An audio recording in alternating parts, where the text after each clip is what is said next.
रघुनायका मागणे हेची आता. श्रीराम.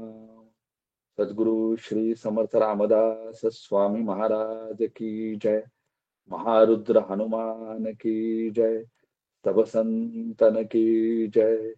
जय जय रघुवीर समर्थ. पंचदशी अभ्यास वर्गाच्या आजच्या सत्रामध्ये मी सर्वांचं स्वागत करतो. प्रकरण क्रमांक 2 मधील 51व्या श्लोकापर्यंतचा अभ्यास आपला झालेला आहे.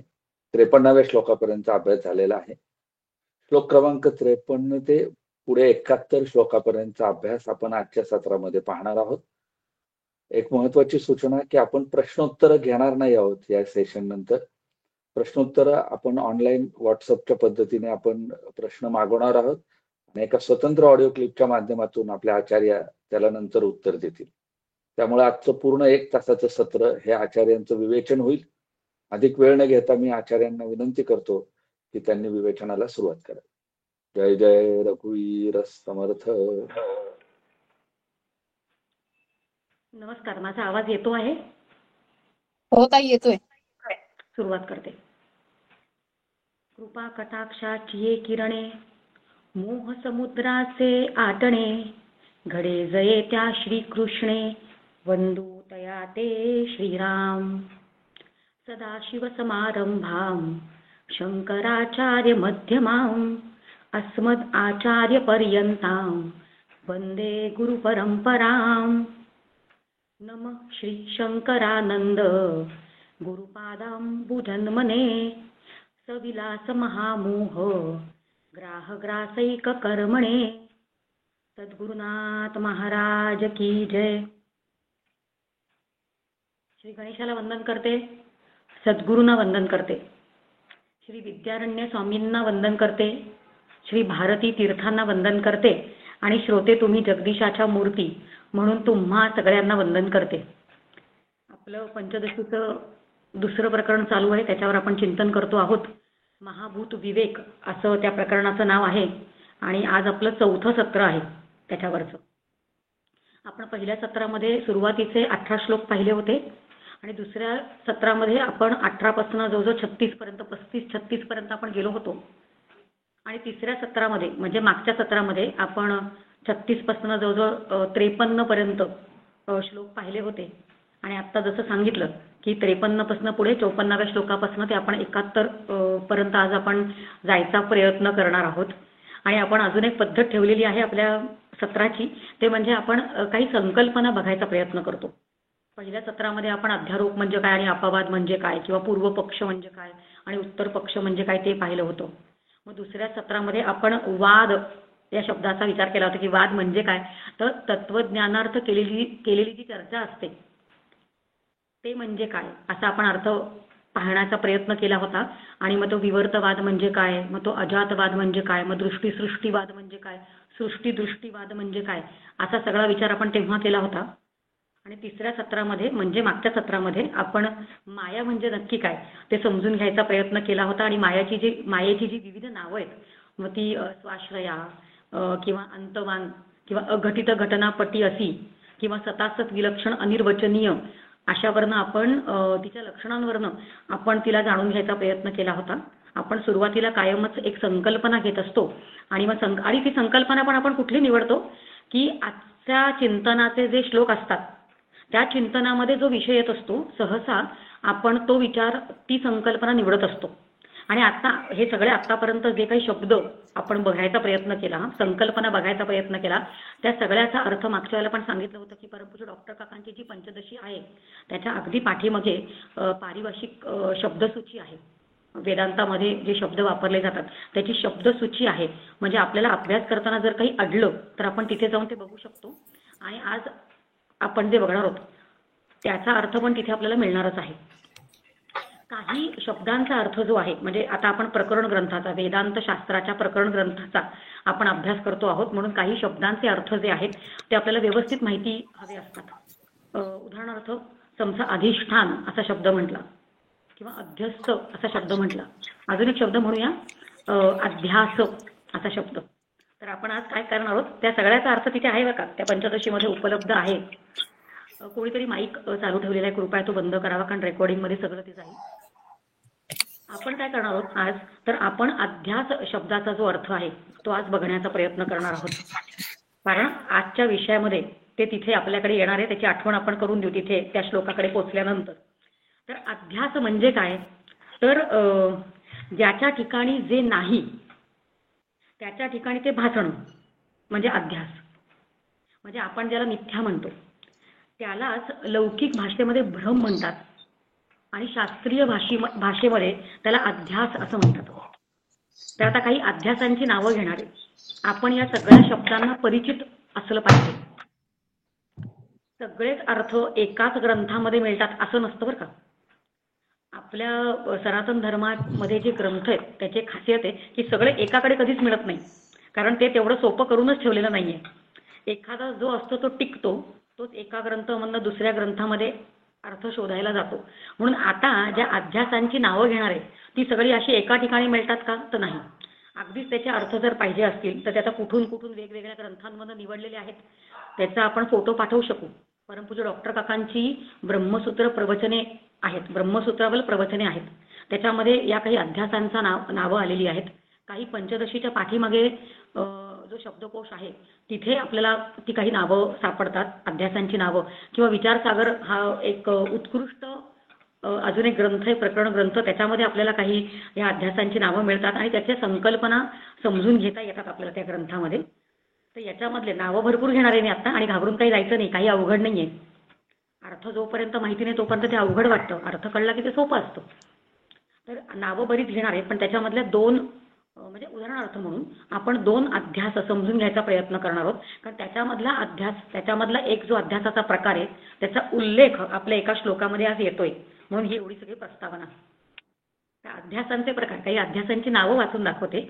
धर्माध्यास, धर्मीध्यास, देहाध्यास, संबंधाध्यास, संबंधी ध्यास, अन्योन्याध्यास.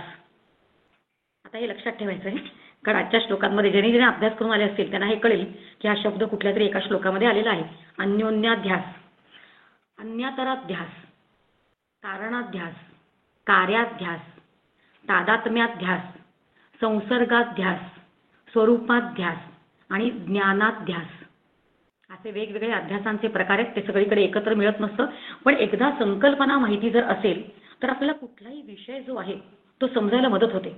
आपण काय करूया की आपण याच्यामधले दोन अध्यास फक्त समजून घ्यायचा प्रयत्न करूया. त्याच्यामधला पहिला एक आहे तो आहे तादात्म्याध्यास. तर तादात्म्याध्यास म्हणजे काय, जेव्हा दोन गोष्टी खरं म्हणजे भिन्न असतात पण त्या जवळ आल्यामुळे, एकत्र आल्यामुळे त्या एकच आहेत असं जेव्हा वाटतं, तो अध्यास आहे. याला म्हणतात तादात्म्याध्यास. त्याचं उदाहरण आपण पाहूया. आता समजा एक लोखंडाचा असा गोल गोळा आहे आणि अग्नी आहे. तर अग्नी दोन गोष्टी भिन्न आहेत पण त्या जेव्हा एकत्र येतात, म्हणजे आपण जेव्हा त्याला तापवतो, या लोखंडाच्या गोळ्याला जेव्हा आपण तापवतो तर खरं म्हणजे अग्नी वेगळा आहे, लोखंडाचा गोळा वेगळा आहे. पण तो लोखंडाचा गोळा जो आहे तो तापला जातो आणि अग्नीचे जे गुणधर्म आहेत, एक म्हणजे समजा उष्णता आणि त्याचा अग्नीचा लाल रंग, म्हणजे त्या लोखंडाच्या गोळ्या, तो खरं म्हणजे थंड आहे पण त्या लोखंडाच्या गोळ्याला ती उष्णता प्राप्त होते, अग्नीची उष्णता प्राप्त होते आणि त्या अग्नीचा लाल रंग प्राप्त होतो. आणि लोखंडाचा जो आकार आहे, आता अग्नीला स्वतःचा आकार आहे का, अग्नीला रूप आहे पण स्वतःचा आकार नाहीये. मग काय, ते लोखंडाच्या गोळ्याचा जो गोलाकार असतो तो तिथे तो आकार जो आहे तो त्या अग्नीला प्राप्त होतो, म्हणजे अग्नी गोल आहे असं वाटतं पण अग्नीला काही आकार नसतो. आणि ते दोन्ही एकत्र आल्यामुळे ते एकच आहेत असं जेव्हा वाटतं तेव्हा त्याला तादात्म्याध्यास म्हणतात. मला असं वाटतं कळलं, सोपं आहे. त्याच्या पुढचा अजून एक अध्यास आपण बघणार आहोत, कारण त्याची गरज आपल्याला पुढे लागणार आहे एका श्लोकामध्ये. मगाशी जो उल्लेख केला होता अन्योन्याध्यास. तर अन्योन्याध्यासामध्ये काय होतं की अधिष्ठानाचे गुणधर्म, अधिष्ठान आणि अध्यस्त असं आपण म्हणूया की अधिष्ठानाचे गुणधर्म जे असतात ते अध्यासावर लादले जातात. आणि त्या भ्रमकालामध्ये त्या अध्यासाचे गुणधर्म जे असतात ते त्या अधिष्ठानावर लादल्यासारखे होतात. म्हणजे ते तिकडे गेलंय असं वाटतं. तर आता आपण अग्नी आणि जो लोखंडाचा गोळा हे उदाहरण आपण अन्योन्याध्यासासाठी नाही घेतलंय. अन्योन्याध्यासाचं मग काय एक उदाहरण असू शकतं ते म्हणजे देह आणि आत्मा. बघा, आपला देह जो आहे तो अचेतन जड आहे आणि आत्मा जो आहे तो चेतन आहे. पण सामान्यपणे आपल्या सगळ्यांना काय वाटतं की हा आत्माच सगळं करतोय, म्हणजे माफ करा, की आपला देहच सगळं करतोय. म्हणजे आत्म्याचा जो धर्म आहे असं आपण म्हणतो समजण्यासाठी, आत्म्याचा जो धर्म आहे तो जणू याच्यावर लादला गेल्यासारखा आहे. आणि देह जे जड आहे तसं सामान्यांना तो आत्मा नाहीच, का त्याचं भानच नसतं आपल्याला. असं काही असतं का? असं त्याच्यावर ते लादल्यासारखं होतं. आता या उदाहरणामध्ये आपण जे 2 उदाहरणं पाहिलेली आहेत, एक तर देह आणि आत्मा हे आपण अन्योन्याध्यासासाठी बघितलं आणि थोडा सूक्ष्म आणि सखोल विचार करतोय बघा आपण. हे सांगून पुढे जाणं खूप सोपं आहे, पण अन्योन्याध्यासाचं जे उदाहरण आहे त्याच्यामध्ये पण याचा गुणधर्म त्याच्यावर आणि त्याचा गुणधर्म याच्यावर गेल्यासारखा वाटतो की नाही. मग याच्यामध्ये आणि याच्यामध्ये फरक काय? सखोल विचार असा आहे की आधीचं जे आपण उदाहरण पाहिलं तादात्म्याध्यासाचं, अग्नी आणि तो लोखंडाचा गोळा, त्याच्यामध्ये त्या अग्नीचे गुणधर्म जे होते ते त्या लोखंडाने घेतले, स्वीकारले आणि तो लोखंड जो आहे तो तापला ना, तो झाला ना लाल आकाराचा. आणि लोखंडाच्या गोळ्यामुळे तो अग्नी जो आहे त्याला आकार प्राप्त झालं. म्हणून याचे गुणधर्म याने स्वीकारलेत आणि याचे गुणधर्म यांनी स्वीकारलेत. पण तसं अन्योन्याध्यासामध्ये नाहीये. अन्योन्याध्यासामध्ये खरं म्हणजे देह आणि आत्मा यांच्यामध्ये काही एक होऊच शकत नाही. कारण एक आहे चेतन आणि एक आहे जड, आणि याच्यामध्ये याच्यावर आणि याच्यामध्ये याच्यावर काहीही ते स्वीकारत नाहीत. फक्त ते गुणधर्म लादल्यासारखे होतात. आपल्याला ते तसं फक्त वाटतं, भासतं आपल्याला, आणि याला म्हणतात अन्योन्याध्यास. आणि आजच्या आपल्या अभ्यासामध्ये हा अध्यास येणार आहे म्हणून आपण ते लक्षात ठेवायचं आहे. मला असं वाटतं आपण खूप छान हे समजून घ्यायचा प्रयत्न केला आहे. आणि आता आपण काय करूया की आजच्या विषयाला आपण सुरुवात करूया. एकंदरच आपण विचार करतो आहोत तो महाभूत विवेकाचा. आणि महाभूत विवेकाची जी सुरुवात झालेली आहे ती पहिल्याच श्लोकामध्ये आपल्यासमोर एक श्रुती ठेवली होती. आणि त्याचा अर्थ असा होता की सत एव सौम्य इदमग्र असत, की सत एव ते सत्तत्व जे आहे तेच फक्त त्या प्रलयकाली म्हणजे सृष्टी निर्मितीच्या आधी शेष होतं, शिल्लक होतं. आणि मायेचं कार्य जे आहे ते तिथे नव्हतं. म्हणजे मायेचं कार्य जे आहे ते सगळं या परमतत्वामध्ये विलीन झालं होतं, त्याचा विलय झाला होता. तेव्हा आता सगळा जो विचार आहे हा आपण आधी बघितला होता. आणि आपण अजूनही त्याच्या पुढे जाऊन समजून घ्यायचा प्रयत्न केला होता की ती माया जी आहे ती तिथे त्या सत्तत्वामध्ये असून पण, म्हणजे ती भावरूप असून पण, ती विद्यमान असून पण त्या सतला सद्वितीयत्व प्राप्त होत नाही. आणि त्याचं कारण पण का प्राप्त होत नाही त्याचा पण आपण आधी विचार केला होता. कारण त्या शक्तीची आपण पृथक गणना करू शकत नाही असा आपण विचार केला होता. अजून एक आपण असा विचार केला होता की हे सत आहे समजा, तर त्या सतला सद्वितीयत्व या मायेमुळे प्राप्त होत नाही हे तर आपल्याला कळलंच. पण मायेचं जे कार्य आहे त्या मायेच्या कार्यामुळे पण या सतला सद्वितीयत्व प्राप्त होत नाही. त्याचं कारण असं की तेव्हा म्हणजे त्या प्रलयकाळी सृष्टी निर्मितीच्या आधी हे मायेचं कार्य नव्हतं तेव्हा, आणि म्हणून त्या सतला सद्वितीयत्व प्राप्त होत नाही. म्हणजे त्या शक्तीचं विलयस्थान जे आहे ते म्हणजे तो परमात्मा, ते सत्तत्व निर्गुण परमात्मा, ते फक्त एकच होऊन शेष राहतं. असा सगळा विचार आपण आधी पाहिला होता. आणि त्याच्या पुढे पण असं आपण बघितलं होतं की मायेमुळे सद्वितीयत्व प्राप्त होत नाही हे आपल्याला कळलं होतं, हे सिद्धच होतं. पण मायेच्या कार्यामुळे जर प्रश्न विचारला असता त्या पूर्व पक्षाने की त्या मायेच्या कार्यामुळे कसं बरं सद्वितीयत्व प्राप्त होत नाही त्या तत्वाला, तर तर त्याचं उत्तर असं, कारण तेव्हा ते मायेचं कार्य नव्हतंच. उदाहरणार्थ समजा माझ्या घरी एक छोटी मुलगी आली 5-6 वर्षांची आणि मी तिला जर प्रश्न विचारला की काय ग तुला मुलं किती आहेत, तर ती काही उत्तर देऊ, तिकडे काही घडलेलं आहे का, तर कसं उत्तर देऊ शकतो. तेव्हा जर काही कार्यच घडलं नसेल तर त्याला सद्वितीयत्व प्राप्त होत नाही. इथपर्यंतचा खरं म्हणजे सगळा विचार आपला आधीच्या श्लोकांमध्ये करून झालेला आहे. आणि आजपासून 54वा श्लोक जो आहे आपण समोर पंचदशी ठेवावी, कारण आपण जर ती वाचली असेल, हे श्लोक आपण तिथपर्यंत वाचले असतील तर आपल्याला पटपट अर्थ समजायला मदत होणार आहे. किंवा फक्त ऐकावं आणि मग नंतर पंचदशी समोर ठेवून हे सत्र रेकॉर्ड होतंय कृपेने की आपण परत जाऊन ऐकू शकतो. 54व्या श्लोकापासून आपण सुरुवात करणार आहोत. तिकडे पूर्व पक्षीने प्रश्न विचारलाय. तो असं म्हणतोय की ही जी शक्ती त्या सत्तत्वामध्ये होती, तर ती शक्ती जी आहे ती ब्रह्मभर सर्वत्र होती की ती फक्त ब्रह्माच्या एक भागात होती. तर आपण वेदांत्यांनी त्याला उत्तर असं दिलेलं आहे की ती शक्ती जी आहे ती ब्रह्मभर विद्यमान नसते, ती ब्रह्मासारखी व्यापक नसते. म्हणजे जेवढं ब्रह्म आहे तेवढी ती शक्ती नसते. मग ती कशी असते, केवढी असते, तर ती फक्त त्याच्या एक भागात असते. असं उत्तर आपण त्या पूर्व पक्षाला दिलेलं आहे. हे उत्तर दिलं ठीक आहे वेदांत्यांनी, म्हणजे आपण त्यांना उत्तर दिलं, पण सामान्यांनी हे कसं समजून घ्यायचं, म्हणजे त्या तत्त्वाच्या एक भागामध्ये ती मायाशक्ती असते. तर आपण कसं समजून घ्यायचं की त्या तत्त्वाच्या कल्पित एक देशात, अंडरलाईन करायचं कल्पित या शब्दाला, तर कल्पित एक देशामध्ये ती राहते. म्हणजे आकाशामध्ये जसं मेघमंडल जे असतात ते कल्पित आकाशाच्या एक देशात राहतात.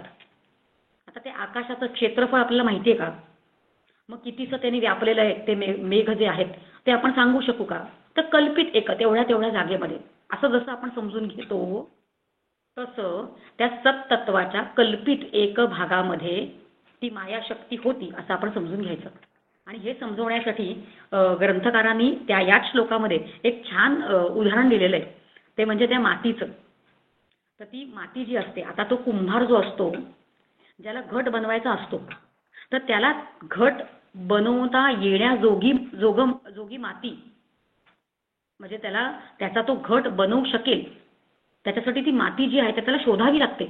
म्हणजे कुठलीही जी माती दिसेल किंवा कुठलीही जी वाळू दिसेल ती वाळू घेऊन तो कुंभार घट तयार करू शकत नाही. म्हणजे त्याला आधी पृथ्वीचं क्षेत्रफळ केवढं, त्याच्या मनाने ती घट उत्पादनी शक्ती असणारी, म्हणजे ती क्षमता असणारी ती माती ही त्याच्या प्रमाणात केवढी असणार, तशीच असं ते म्हणताय की तशीच ती माया जी आहे ती त्या ब्रह्माच्या एक भागात आणि एक देशात असते.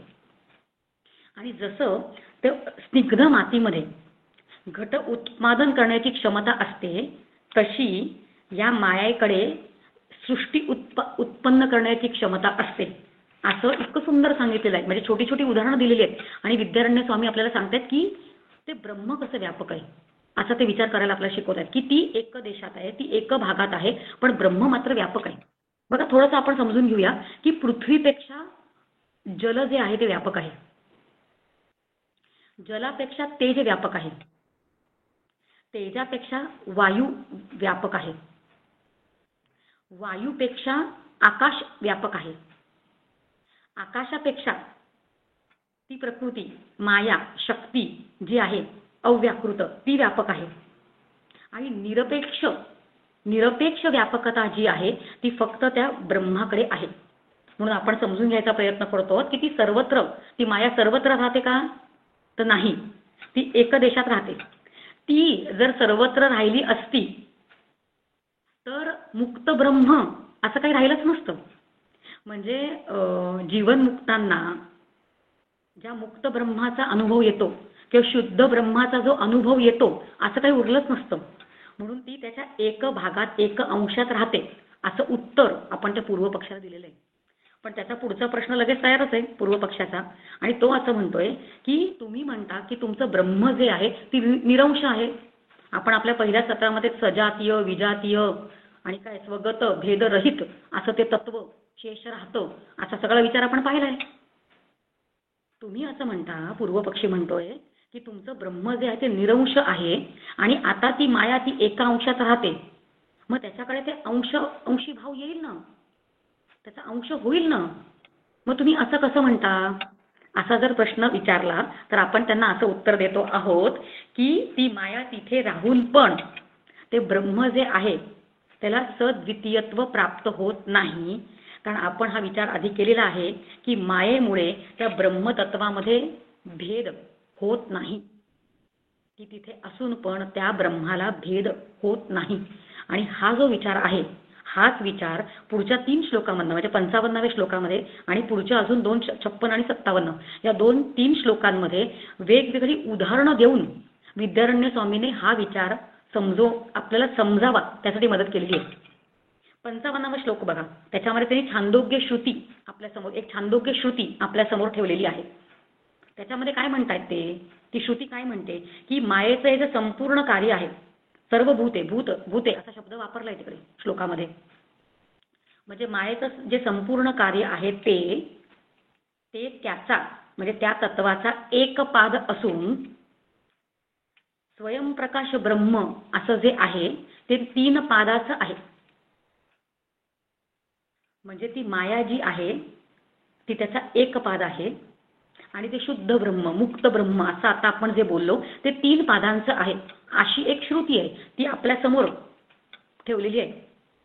आता हे आपण कसं समजून घेऊ शकतो, एक सरस्वती रहस्योपनिषद नावाचं एक उपनिषद आहे, त्याच्यामध्ये पण हा विषय आलेला आहे बघा. 5 भाग असतात, एक आहे सत, एक आहे चित आणि एक आहे आनंद, एक आहे नाम आणि एक आहे रूप.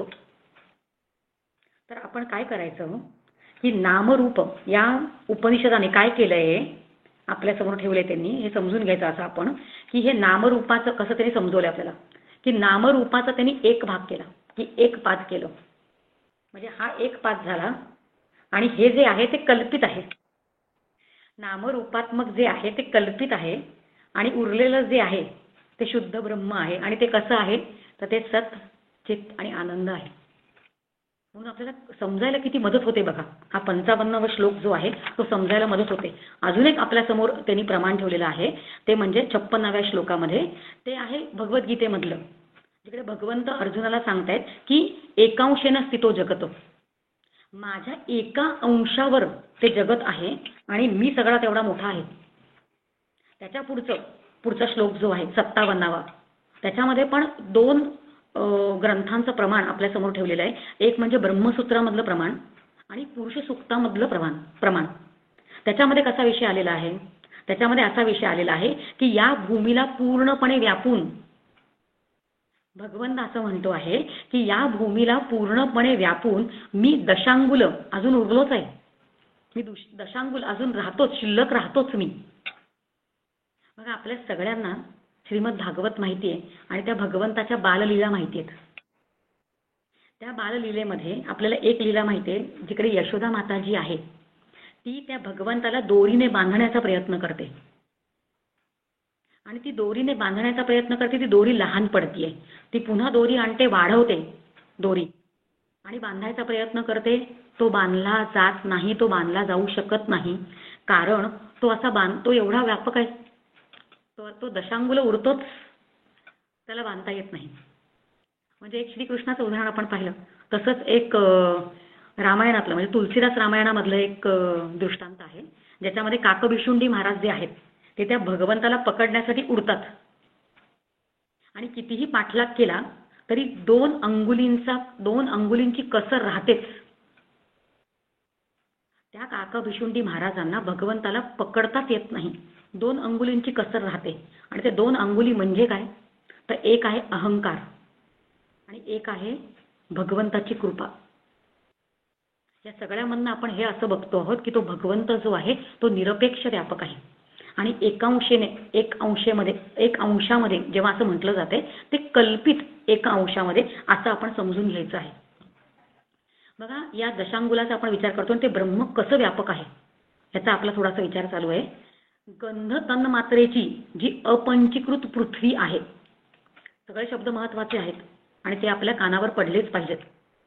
अपंचीकृत तन्मात्रा हे आपल्याला समजलं पाहिजे. गंध तन्मात्रेची अपंचीकृत पृथ्वी जी आहे त्याच्यापेक्षा 10 पट अधिक रस तन्मात्रेचे क्षेत्रफळ आहे. रस तन्मात्रेची जे तन्मात्रेचं जे क्षेत्रफळ आहे त्याच्यापेक्षा 10 पट अधिक रूप तन्मात्रेचं क्षेत्रफळ आहे.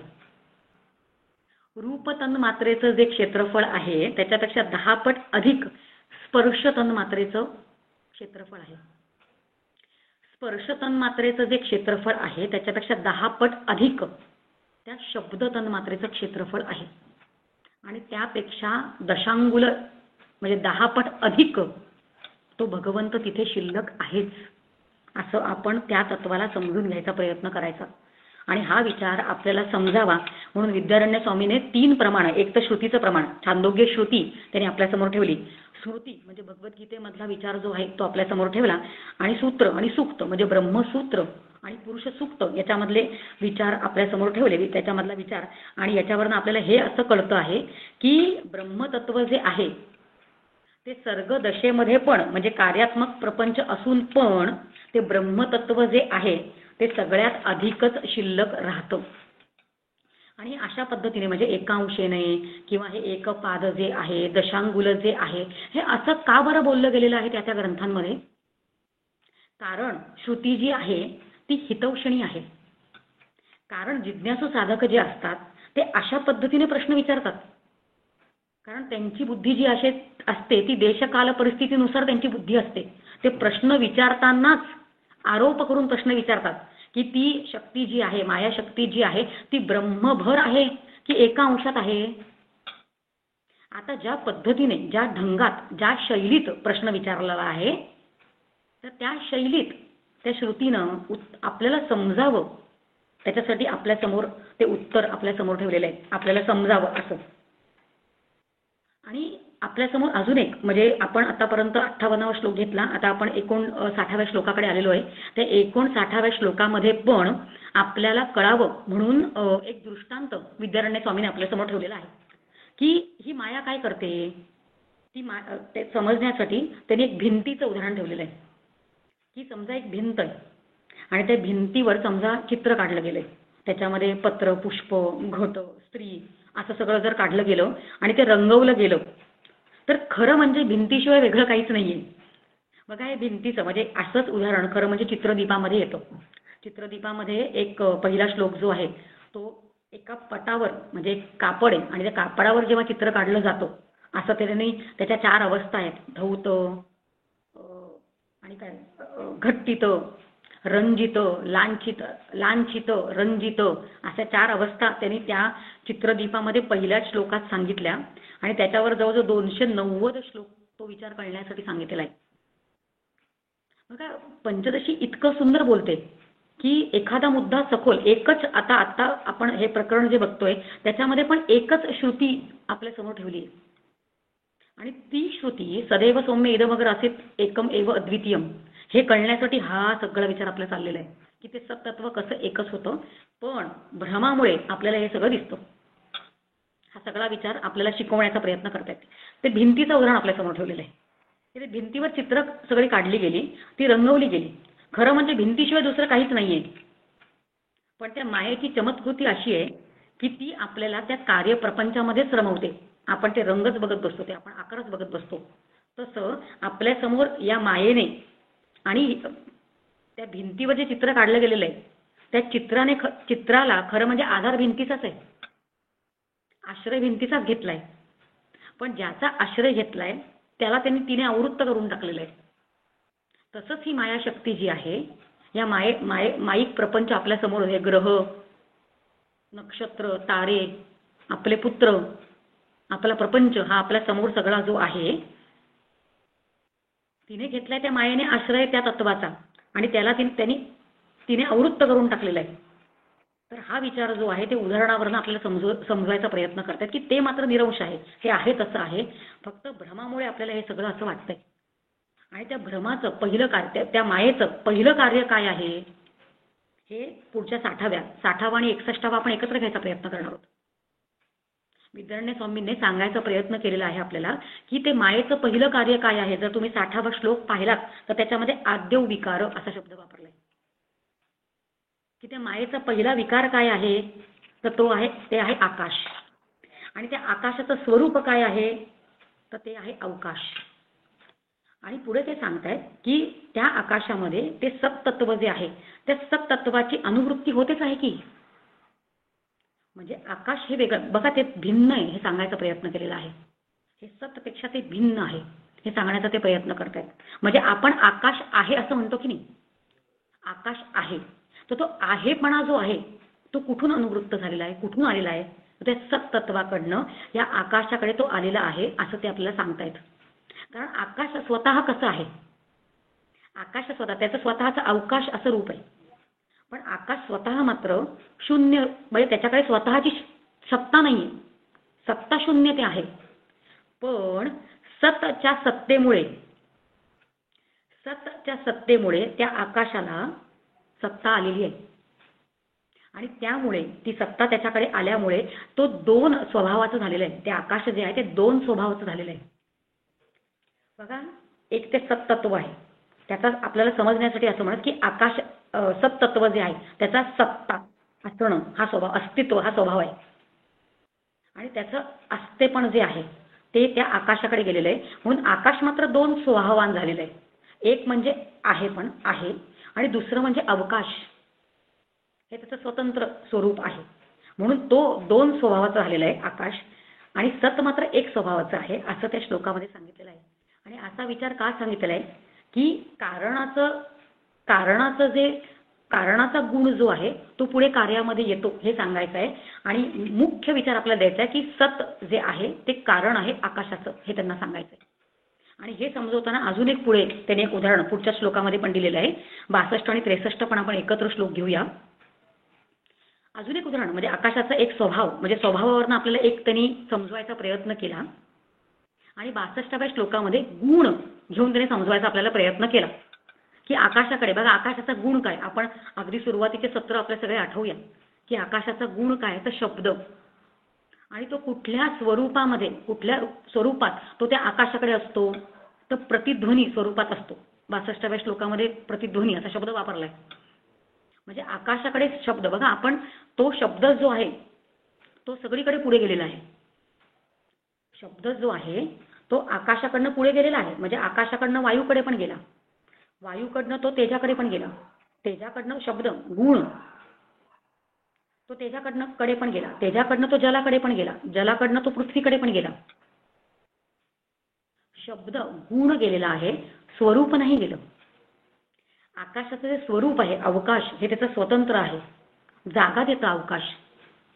तर त्याचं स्वरूप जे आहे ते वायूकडे गेलंय का, तर वायूकडे ते नाही गेलं. वायूकडे फक्त शब्द गेलाय. आणि वायूकडे शब्द कुठल्या स्वरूपात आहे, तर आपण हा सगळा विचार सुरुवातीला पाहिला की वायूकडे बी सी, आपण ते श्लोक बघावे, 2, 3 सगळे श्लोक आहे, 2रा श्लोक 3रा श्लोक. मग ते काय हे आहे वायूकडे. मग तेजाकडे भूक भूक असा तो शब्द आहे, किंवा मग काय जलाकडे बुडबुड, किंवा पृथ्वीकडे कटकट असा शब्द आहे. आता आपण विचार करतो आहोत की आकाशाकडे एक स्वतःचा गुण आहे, तो म्हणजे प्रतिध्वनी. शब्द स्वरूपात प्रतिध्वनी रूपात ते आहे, शब्द त्याचा गुण आहे. आणि आहे नावाचा गुण त्याच्याकडे आहेच आहे. म्हणून पुन्हा आकाश जे आहे ते 2 स्वभावान झालेलं आहे. आणि सत मात्र सतकडे एकच स्वभाव आहे. या सगळ्यामधनं काय सांगायचा प्रयत्न करतायत की आकाशाला आधार सतचा आहे, सतला आधार आकाशाचा नाहीये असं ते सांगायचा प्रयत्न करतायत. कारण सत जे आहे ते परम कारण आहे आणि त्याच्यामधनं आकाश निर्माण झालेलं आहे. म्हणून आकाश हे कार्य आहे. पहिलं कार्य काय आहे, तर ते आकाश आहे असं त्यांनी सांगण्याचा प्रयत्न केलाय. पण माया जी आहे, मायेमुळे आपल्याला भ्रम होतो आणि त्याच्यामुळे आपल्याला आकाशच आहे असं वाटायला लागतं. आपण काय म्हणतो, आकाश आहे. आकाश आहे म्हणताना आपण आकाशाची सत्ता असं म्हणतोय. खरं म्हणजे तसं नसून सतचा आकाश आहे. बघा उगाच एवढे श्लोक आपण आता या आकाशाच्या विषयाला सुरुवात केलेली आहे आणि पुढचे जसं 20-25 श्लोक जे आहेत हे आकाश आणि सत हे कसं भिन्न आहे किंवा सत म्हणजे काय, आकाशाचं स्वरूप काय, हे सगळं सांगण्यासाठी एवढे श्लोक आपल्या समोर ठेवलेले आहेत. म्हणजे तो किती बारीक विचार करायला आपल्याला विद्यारण्य स्वामी शिकवत आहेत बघा. पण ती माया जी आहे ती अनिर्वचनीय आहे आणि तिच्यामुळे सगळा तो भ्रम तयार होतो. थोडासा विचार करा. आता आकाश चंचल आहे की आकाश स्थिर आहे? खरं म्हणजे आकाश स्थिर आहे, पण त्या स्थिर आकाशामधनं चंचल वायू तयार झाला. आता वायू जो आहे तो अरूप आहे की रूपवान आहे? त्या अरूप वायूकडनं रूपयुक्त असा अग्नी तयार झाला, तेज तयार झालं. आता तेज जे आहे त्याला स्वतःचा रस आहे की ते निरस आहे? तर अग्नी जे आहे ते निरस आहे, पण त्याच्यामधनं त्या अग्नीमधनं रसयुक्त अशी जलाची निर्मिती झालेली आहे. आता जल जे आहे त्याचा स्वतःचा काही गंध आहे का ते निर्गंध आहे? ते निर्गंध आहे, पण त्याच्यामधनं गंधयुक्त अशा पृथ्वीची निर्मिती झालेली आहे. हे सगळं असं कसं होतं? तर ती माया जी आहे ती अनिर्वचनीय आहे आणि ती अशी उत्पत्ती, अनिर्वचनीय उत्पत्ती ती करू शकते. ती काय करते तर माया म्हणजे ती शक्ती जी आहे, माया शक्ती आहे.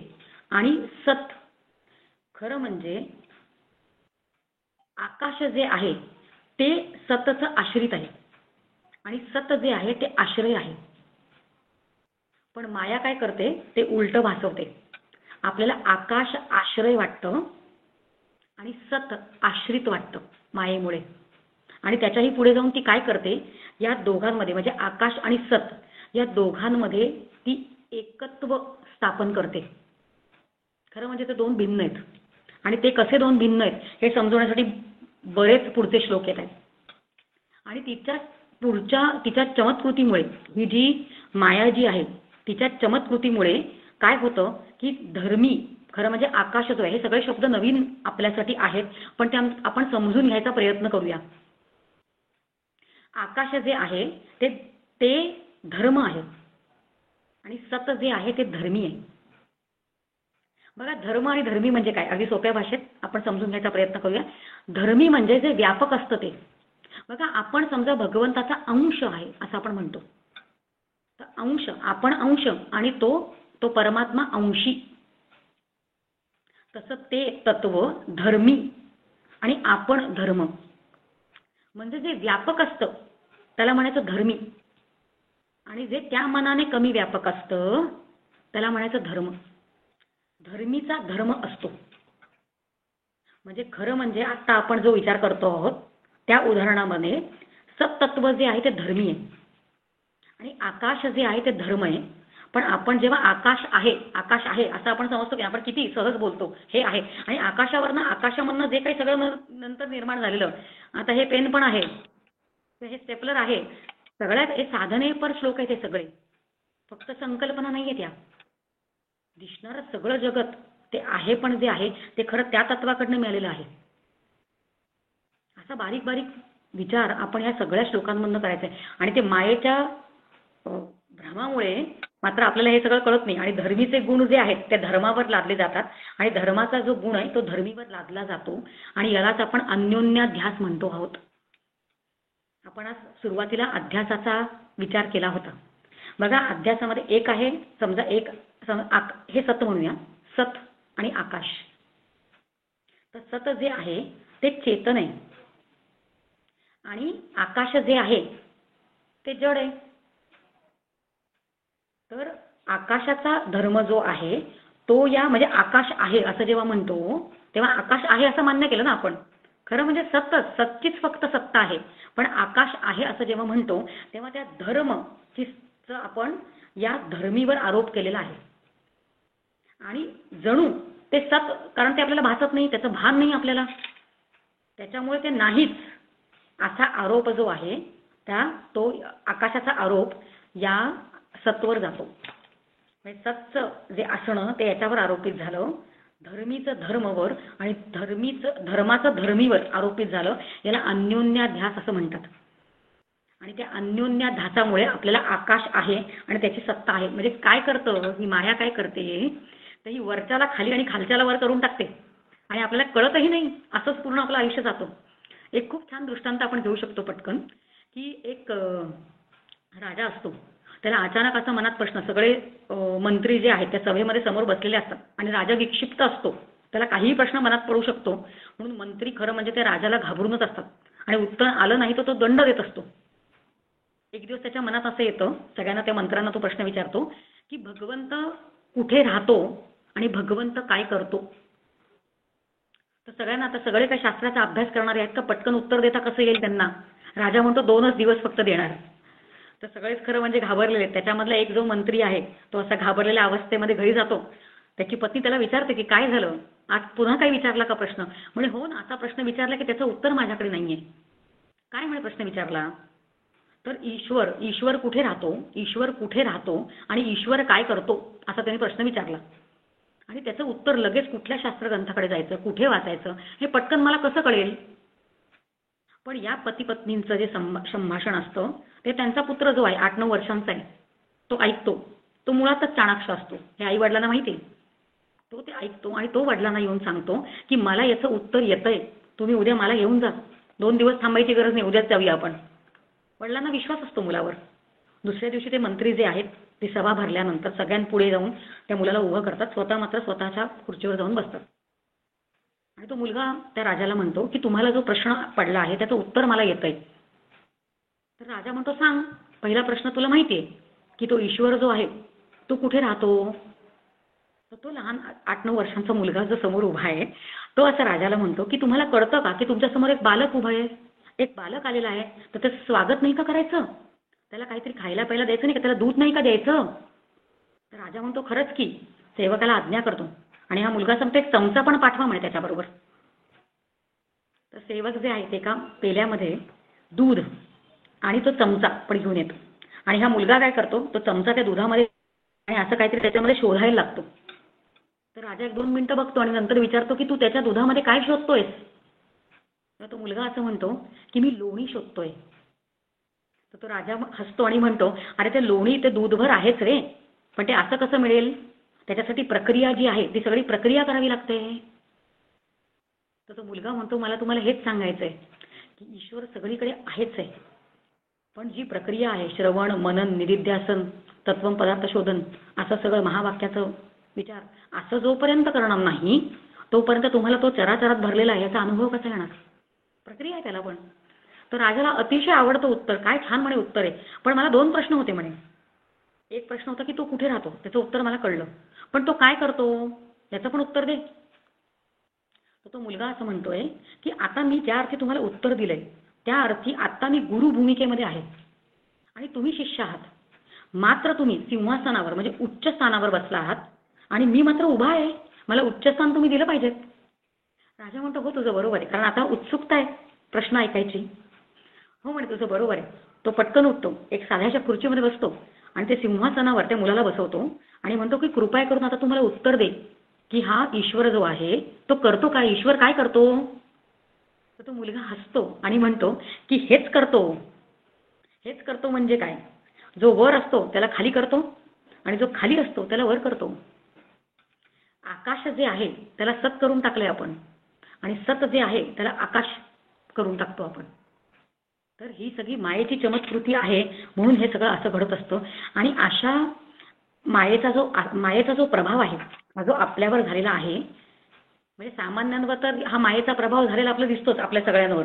म्हणजे काय, त्या सत आणि आकाश, त्या सतला आपण आश्रय न मानता त्या सतला आपण आश्रित मानतोय.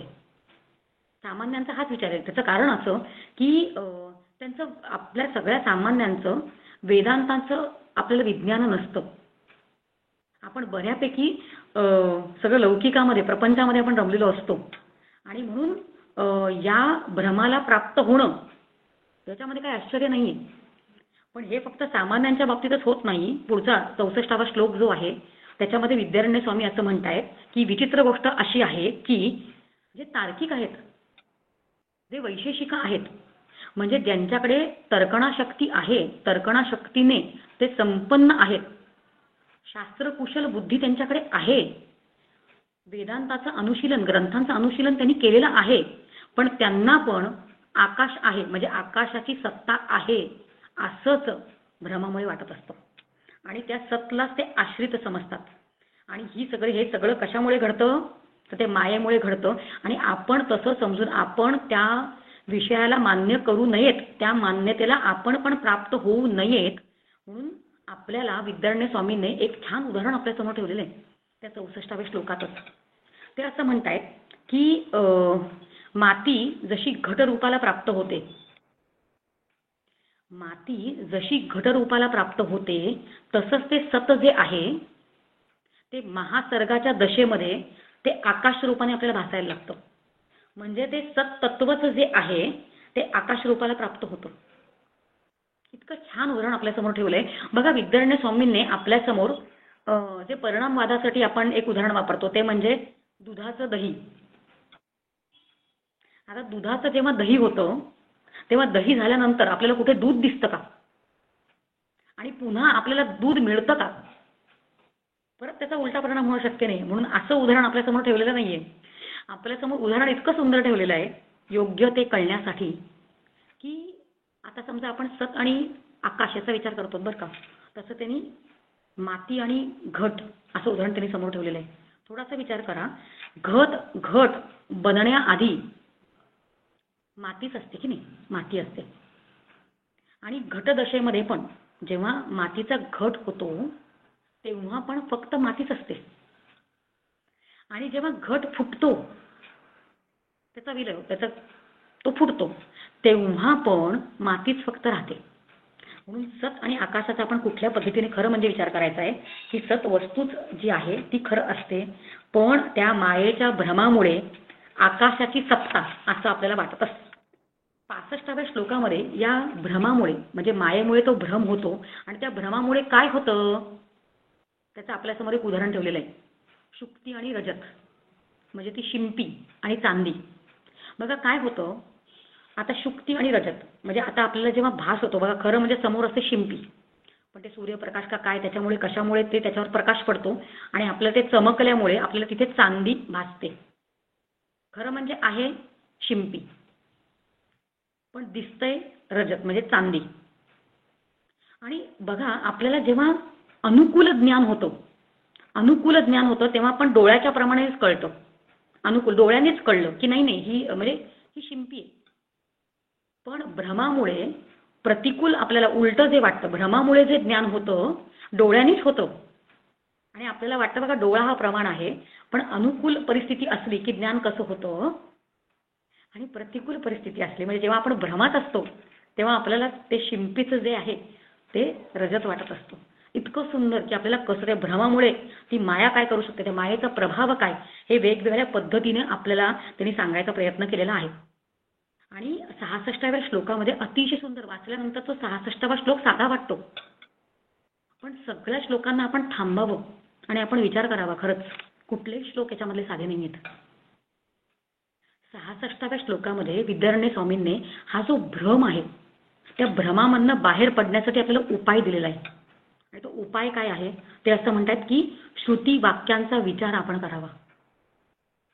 आपण फक्त विचार करावा असं म्हटलेलं नाहीये, कारण आपल्याला योग्य आणि अयोग्य हे कळत नसतं आणि आपली बुद्धी जी असते ती टोक काढत असते आणि आपण आपल्या बुद्धीनुसार आपल्या चिदाभास आपल्याला जे प्रकाशित करत असतो, बुद्धीवर जे एवढे राप आहेत त्याच्यामधनं तो प्रकाशित करतो, त्याप्रमाणे आपले विचार जे आहेत ते सैरवैर होऊ शकतात. पण विद्यारण्य स्वामीने उपाय काय सांगितला की श्रुती वाक्यांचा विचार करावा. बघा शास्त्र परमपूज्य डॉक्टर काका पण आपल्या प्रवचनांमध्ये अभिमुखता, आपलं आयुष्य कसं असावं, कसं आपण जीवन जगावं हे सांगताना 4 अभिमुखता सांगतात. त्याच्यामधलं पहिलं आहे शास्त्राभिमुख, दुसरं आहे साधनाभिमुख, तिसरं आहे जीवनाभिमुख आणि चौथं आहे समाजाभिमुख. कसं असावं आपण, कसं जगावं तर पहिलं शास्त्राभिमुख. आपल्याला शास्त्र माहिती पाहिजे आणि शास्त्राप्रमाणेच आपण दुसरं साधनाभिमुख असावं. शास्त्राप्रमाणेच आपण साधना करावी, शास्त्राप्रमाणेच आपण विचार करावेत आणि एकदा की ते विचार कळले आपल्याला तर तिसरं आहे जीवनाभिमुख. ते सगळे विचार जे आहेत ते आपल्या दैनंदिन आयुष्यामध्ये आपण त्याचा वापर करावा. आणि एकदा की आपल्याला वापर करता आला तर जेवढं आपल्याला माहिती आहे तेवढं घेऊन आपण समाजामध्ये बाहेर जायचंय. समर्थ ते म्हणतात की जे जे आपण असं ठावे. पण पहिलं काय सांगितलं? शास्त्राभिमुख. शास्त्राचे विचार, आपले विचार कसे हवेत तर शास्त्राला धरून हवेत. म्हणून त्या श्रुती वाक्यांचा तुम्ही विचार करा. आणि तो विचार केल्याने काय होणार आहे ते असं खूप छान शब्द वापरलाय त्यांनी श्लोकामध्येच, विचारेण विपर्येती. म्हणजे या भ्रमामुळे आपल्याला काय दिसतंय? सगळं विपरीत दिसतंय. भ्रमामुळे सगळं विपरीत दिसतंय. पण जेव्हा आपण शास्त्राच्या वाक्यांचा विचार करू तेव्हा त्या विचारामध्ये विपर्यय होईल. म्हणजे विपरीत आपल्याला ज्ञान होईल त्याचं. म्हणजे जे उलट झालं होतं त्याचं परत उलट होईल. म्हणजे उलट म्हणजे सरळ होईल. किती सुंदर सांगतात बघा ते, की जो भ्रम झाला होता आपल्याला तो भ्रम उलटून जाईल आणि सत्याचं दर्शन आपल्याला घडेल. म्हणून आपल्याला आकाशाची सत्ता असं आपण न म्हणता ते सत्य आकाश आहे असं समजायला आपल्याला मदत होईल असं आपल्याला त्यांनी सांगितलेलं आहे. आणि ते अगदी म्हणजे 67वा श्लोक जे आहे ते अगदी सोपं करून सांगण्याचा प्रयत्न करतात. की ते म्हणतात की बघा की सत आणि आकाश जे आहे त्यांचे शब्दच वेगळे आहेत. शब्द वेगळे आहेत की नाही? अहो सत वेगळं आहे आणि आकाश वेगळं आहे. त्यांच्यामध्ये भिन्नत्व, हे दोन्ही भिन्न आहेत. कारण आकाशाला सत समजणारे विचार करणारे आहेत.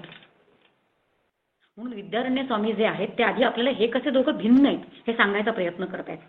आणि अगदी सोपं उदाहरण देऊन ते सांगतायत की आता आपल्या जेव्हा आपण शब्द उच्चारतो, आकाश शब्द उच्चारतो आणि आपण सत शब्द उच्चारतो, तर शब्द उच्चारल्यानंतर आपल्याला प्रतीत होतो की अर्थ त्याचा ते वेगळं आहे.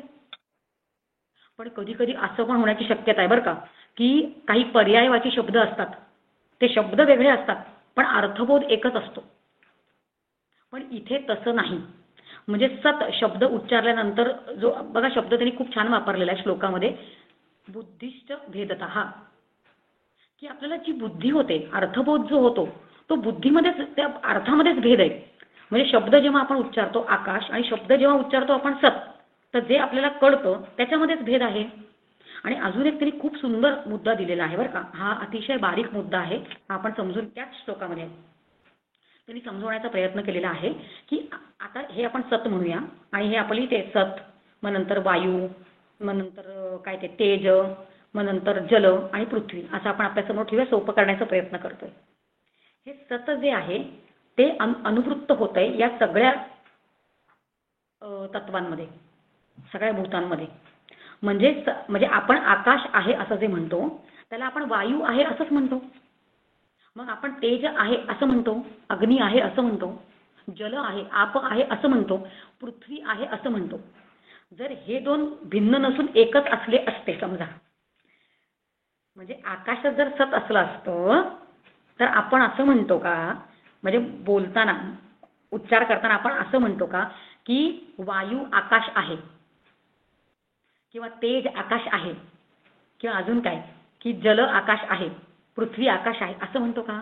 आपण फक्त आकाश आहे म्हणतो, आपण फक्त वायू आहे असं म्हणतो. म्हणजे पुढे अनुवृत्ती जी होती आहे ती त्या सतची होती आहे, आकाशाची होत नाही. याच्यावरनं कळतं की आकाश आणि सत जे आहेत ते वेगळे आहेत. किती बारीक बारीक आपल्याला ते विचार करायला लावतायत बघा. कारण पुढे 68व्या श्लोकामध्ये मगाशी आपण जो विचार केला की धर्माचा आरोप त्या धर्मीवर होतो आणि धर्मीचा आरोप जो आहे तो त्या धर्मावर होतो, हे त्यांनी आपल्याला सांगायचा प्रयत्न केलेला 68व्या श्लोकामध्ये. अजून एक 5 मिनिटं खरं मला दिसत आहेत, आपल्याला पुढच्या श्लोकांना वेळ नाही लागणार आहे, एक 5 मिनिटं आपण जास्त घेऊ शकतो. आणि आपल्याला गणेश दादाने सुरुवातीला सांगितलेलं आहे की प्रश्न उत्तर जे आहे ते आपण नंतर घेऊ शकतो, कारण याची कल्पना होती की एका तासापेक्षा 5-1 मिनिटं पुढे लागण्याची शक्यता आहे.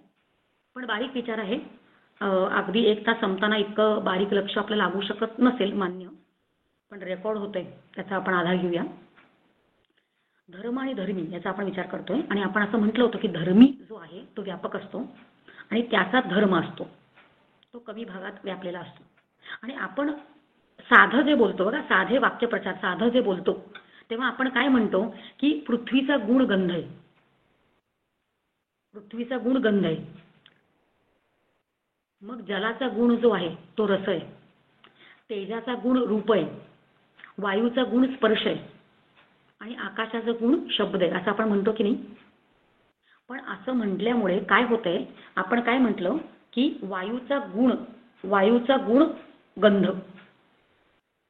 आणि मग त्याच्या पुढचं काय, आपाचा गुण, जलाचा गुण रस. या आपल्या साध्या बोलण्यामुळे काय झालंय की आपण त्या पृथ्वीला धर्मी केलंय, त्या पृथ्वीला धर्मी केलंय आणि त्याचा जो गुण आहे त्या गुणाला आपण धर्म केलंय. तसंच हा विचार सगळ्यांना लागू पडतो. शेवटचं जे आहे ते आपण बघूया. त्या आकाशाला आपण धर्मी केलं आणि त्या शब्दाला आपण धर्म केलं. सूक्ष्म विचार आहे, खोल विचार आहे, याच्यावर विचारच केला पाहिजे आपल्याला. आता याच्यामधनं ज्याला आपण धर्म म्हटलं आणि बघा पृथ्वी हा धर्मी केला आणि त्याचा गंध हा धर्म केला, तर त्याचा धर्म जो आहे, पृथ्वीचा धर्म म्हणजे गंध, या गंधाला जर काढून घेतलं तर पृथ्वी उरेल का? असंच बाकी सगळ्यांसाठी आहे. असं करता करता आपण शब्दापर्यंत जाऊया. शब्द जर काढून घेतला तर आकाश उरेल का? आणि आकाशाला जे आहेपणा आहे तो त्या सतमुळे आहे, आणि सत आणि आकाश याच्यामध्ये आपण धर्मता आकाशाला जे धर्मी आकाशाला जे म्हणत असतो, आकाशच जर काढून घेतलं, आकाशामधनं सतच जर काढून घेतलं, कारण आकाशाला आपण धर्मी म्हटलंय मगाशी, बोलताना आपण असं बोलतो, चुकीचं आहे खरं ते सगळं, आणि त्या सतला आपण धर्म म्हणतो. तर त्या धर्माला जर आपण काढून घेतलं, सतच नाहीये, तर आकाश उरेल का? म्हणून आपण बोलताना बघा वेगवेगळ्या ग्रंथांमध्ये, दासबोधामध्ये पण हा विचार आला की सृष्टीची उत्पत्ती झाली कशी. मग त्याच्यामध्ये मूळ माया, मग त्याच्यानंतर गुण माया, त्याच्यानंतर आधी तन मात्रा, म्हणजे अपंचीकृत सगळी महाभूत, कारण ती सगळी सूक्ष्म आहेत.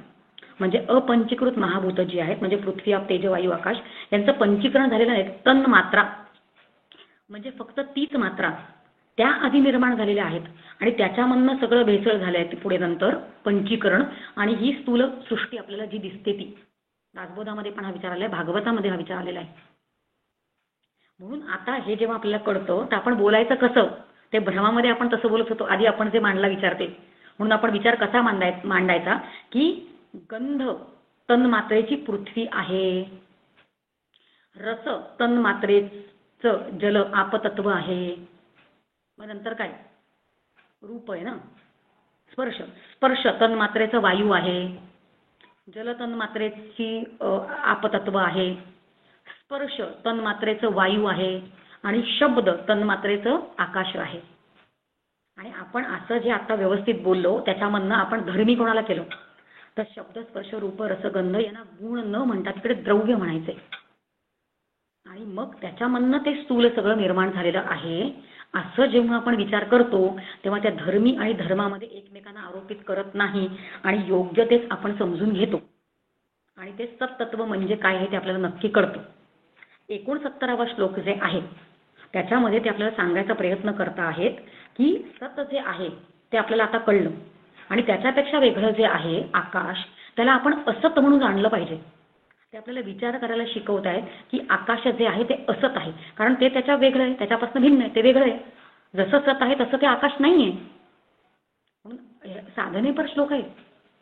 आकाशाला असत म्हटलंय आणि आकाशानंतर जे काही निर्माण झालेलं आहे त्याच्या पुढे हा विचार येणारच आहे काही श्लोकांमध्ये, की जसा आपण आकाशाचा विचार केला तो सगळ्या पुढच्या भूतांमध्ये विचार करायचा आहे. मग आपल्याला कळतं की दिसणारं सगळं जगत आहे ते खरं म्हणजे असत, एवढं तिथे लिहिलेलं नाहीये, पण आपण सूक्ष्मात विचार करावा म्हणून आपल्यासमोर अशा पद्धतीने श्लोक आलेले आहेत. म्हणून त्या आकाशाचा जणू ते नाहीच आहे ना, ते नाहीच आहे म्हणजे ते असतच झालं. मग ते असत आहे असा तो विचार करावा आपण, म्हणून विद्यारण्य स्वामीने हा श्लोक आपल्यासमोर ठेवलेला आहे. पण त्याच्याही वर असं जेव्हा मत मांडलं जातं त्याच्याही वर त्या पूर्व पक्षाला प्रश्न असा पडतो की तुम्ही जर त्या आकाशाला असत म्हणता मग ते भासतं कसं. 70वा श्लोक, मग ते भासतं कसं. मग त्याला आपण उत्तर देतोय की हीच तर मायेची चमत्कृती आहे की हे आकाश भासतं आहे, ते भासू दे की, ती माया हे सगळं करतेच, आणि हे असं भासवणं हे त्या मायेचं भूषणच आहे, हे करण्यात ती पटाईतच आहे. आणि जे जे काय आता समजा स्वप्नामध्ये हत्ती घोडे सगळे दिसलं ते भासतायत आपल्याला, ते भासतायत म्हणजे ते खरे आहेत का. म्हणून भासले तर भासू दे की, असा विचार जो आहे तो 17व्या श्लोकामध्ये आपल्याला दिलेला आहे. पुढे नैयायिकांचा प्रश्न आहे की याच्यामध्ये भेद आहे असं तुम्ही म्हणतात. नैयायिक प्रश्न विचारत आहेत की आकाश आणि सत याच्यामध्ये भेद आहे असं तुम्ही म्हणता आहात, पण ते दोघं एकत्र म्हणजे ते नियमाने एकत्र राहताना दिसतात की, म्हणजे आपण आकाश आहे असं म्हणतो की नाही, आकाश आहे पण एकत्र, हे दोन एकत्र राहिले म्हणजे आकाशाला तुम्ही असत म्हणता आहात आणि आहेचं मात्र अस्तित्व आहे, ते आहे. मग असे दोन एकत्र कसे राहू शकतात? मग नैयायिकांना कळेल अशा पद्धतीने उदाहरण त्या श्लोकामध्ये दिलेलं आहे, 71व्या श्लोकामध्ये दिलेलं आहे. ते म्हणजे त्यांनी उदाहरण दिले की जसं जाती आणि व्यक्ती किंवा काय देही आणि देह किंवा गुण आणि द्रव्य हे एकत्र असतात ना. बघा आता व्यक्ती, आता एखादी आता गायीचं उदाहरण ठेवलं, ती गाय, त्या गायीकडे गायपणा असतो. आता तो आपल्याला दिसताना गाय दिसते, पण गायपणा दिसतो का? अजून एक उदाहरण समजा, एखादी व्यक्ती आहे, मनुष्य आहे, त्या मनुष्याकडे मनुष्यत्व आहे, पण असं बोट लावून दाखवू शकतो का आपण? मनुष्यत्व दाखवू शकतो का? आपण स्वीकारलंय ना की ते तिथे आहे. तसंच त्याने अजून एक उदाहरण दिलं, ते म्हणजे देह आणि तो देही. त्या देहामध्ये तो देही, तो आत्मा आहेच ना. ज्या अर्थी देह आहे त्या अर्थी तो आत्मा तिथे आहेच आहे, पण देह दिसतो, मग तो आत्मा दिसतो का? पण आपल्याला माहिती आहे ना की तो तिथे आहे, आपली मान्यता आहे, आपल्याला माहिती आहे. अजून एक उदाहरण झालं की द्रव्य. ते द्रव्य जेव्हा वापरायला लागतो, त्याचा काहीतरी वापर करतो, तेव्हा त्याच्यावरनं तर त्याचे आपल्याला गुण कळतात, पण ते गुण आपण दाखवू शकतो का? ते दिसतात का? तरी पण ते एकत्र आहेत की नाही. तसंच तुम्ही, कारण त्या नैयायिकांनाही भाषा कळते, म्हणून तशाच पद्धतीनं वेदांत्यांनी त्या नैयायिकांना उत्तर दिलेलं आहे की हे दोन कसे एकत्र राहतात. आत्ता उदाहरण दिली तसंच ते आकाश आहे असं ते एकत्र असतं. आणि या भेदाचा निश्चय आपला व्हावा म्हणून पुढच्या काही श्लोकांमध्ये विद्यारण्य स्वामींनी आपल्याला साधनेपर काही श्लोक आहेत, आपल्याला उपाय दिलेले आहेत. ते मात्र आता वेळ पूर्ण संपलेली आहे आणि अगदी बरोबर, आपण काही जास्त वेळ घेतलेली नाही, वेळेतच संपते आपलं सत्र. वाटलं होतं ते लांबेल म्हणून, पण पुढच्या सत्रामध्ये तो भेदाचा निश्चय होण्यासाठी आपल्यासाठी उपाय ठेवलेले आहेत. ते मात्र आपण पुढच्या सत्रामध्ये बघूया. आणि आजचं जे सत्र आहे ते आपण इथेच थांबूया. इथेच मी थांबते. जे काही बोलता आलं ते परमपूजा डॉक्टर काकांच्या कृपेने, कारण असं शास्त्र ते सोपं करून सांगण्याचा प्रयत्न जास्त केलेला आहे. ते कुठपर्यंत जमलेलं आहे, जर काय त्याच्यामध्ये काही दोष असेल तर तो मी स्वीकारते आहे, आणि जे काही चांगलं जमलेलं असेल ते केवळ सद्गुरू कृपा आहे. त्यांना स्मरणपूर्वक नमन करते आणि थांबते. इति शम. जय जय रघुवीर समर्थ. खूपच सुंदर. ज्यांना कोणाला काही प्रश्न असतील त्यांनी व्हॉट्सअपच्या माध्यमातून विचारू शकता. एका स्वतंत्र ऑडिओ क्लिपच्या माध्यमातून आचार्य त्याला उत्तर देतील. आज आपण इथेच थांबूयात. शेवटची प्रार्थना संदीप घेतोय. हो. भावी पूर्ण कृपा गुरु मजवरी, प्रार्थित भावे तुला, वारी सर्व अरिष्टने उनलया, संमोह जो वाढला, अज्ञानांधजनासी मुक्त करुणी, शांतीपदी बैसवी, विनती हीच असे न मागत दुजे, भक्ती तुझी ही हवी. सद्गुरुनाथ महाराज की जय. जय जय रघुवीर समर्थ.